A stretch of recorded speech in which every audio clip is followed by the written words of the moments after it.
Ya, Kepung. Datuk Emco, soalan tambahan. Saya berharaplah pihak itu kementerian dapat mempertingkatkan kempen rundingan dan pendidikan.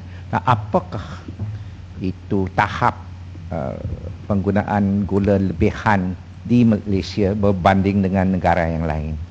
Dan ini termasuklah gula semula jadi dan gula tiruan.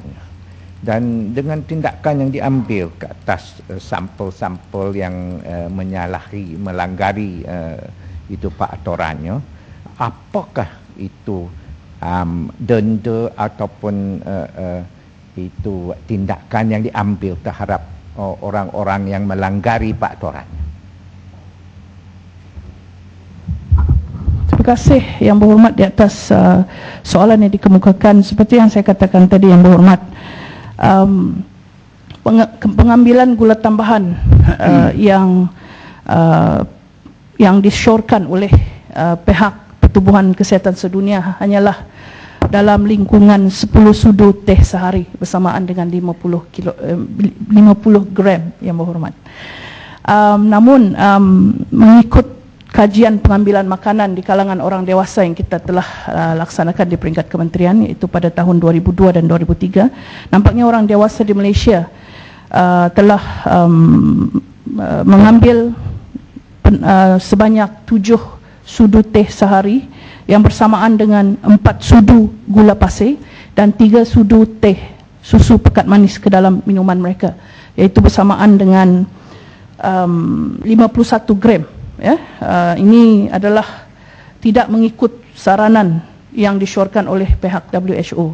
Dan untuk pengetahuan Yang Berhormat, memandangkan kita meraihkan Hari Diabetes Sedunia pada hari ini, ya, saya ingin memaklumkan Yang Berhormat bahawa Malaysia menduduki tempat yang pertama di kalangan negara-negara Asia Tenggara di dalam kes obesity, ya.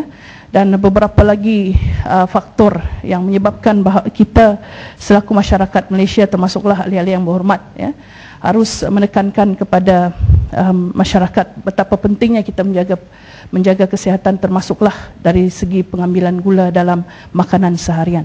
Ya, kita diancam oleh pengambilan gula yang berlebihan, Yang Berhormat, akan menyebabkan banyak penyakit-penyakit yang tidak berjangkit, ya, yang seperti yang Berhormat ketahui, penyakit diabetes merupakan salah satu ancaman.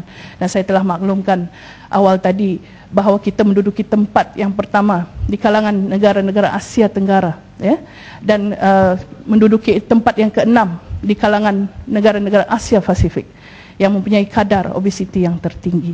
Jadi ini merupakan satu perkara yang harus kita fikirkan bersama. Dan apa yang penting, Yang Berhormat, pengetahuan yang kita sebarkan di kalangan masyarakat haruslah diambil sebagai knowledge is not enough, ya, dengan izin, ya. Pengetahuan mengenai bahaya penyakit-penyakit dan sebagainya harus ditranslatekan kepada tindakan orang ramai itu sendiri. Jadi sekali lagi kita tekankan kesedaran dan juga tindakan masyarakat itu penting di dalam penjagaan kesihatan, termasuklah pengurangan gula dalam makanan seharian. Dan untuk menjawab kepada persoalan, ya, apakah tindakan sekiranya sampel-sampel yang diambil ini tidak mematuhi, ya, peruntukan di bawah akta makanan kita, untuk pengetahuan Yang Berhormat, selain daripada tindakan mahkamah yang kita ambil kepada pihak industri, kita juga mengadakan alert, ya, mengeluarkan alert kepada seluruh negara, ya, untuk memaklumkan produk-produk yang melanggar peraturan, ya, yang melanggar peraturan di bawah peraturan makanan 1985 yang tidak dibenarkan, ya. Dan selain daripada itu, Yang Berhormat, sudah tentu tindakan pihak kementerian adalah untuk melaksanakan, ya, pengambilan sampel dari masa ke semasa untuk memastikan makanan yang dijual di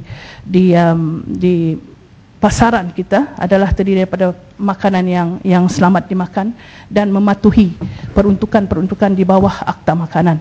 Dan selain daripada itu, Yang Berhormat, kita juga mengalu-alukan, ya, orang ramai supaya membuat laporan terus kepada pihak kementerian sekiranya mendapati ada di antara produk di pasaran ini tidak mematuhi ya, sama ada dari segi keselamatan, ya, ataupun kandungan gula dan juga beberapa aspek lagi yang dibenarkan di bawah undang-undang. Terima kasih Yang Berhormat.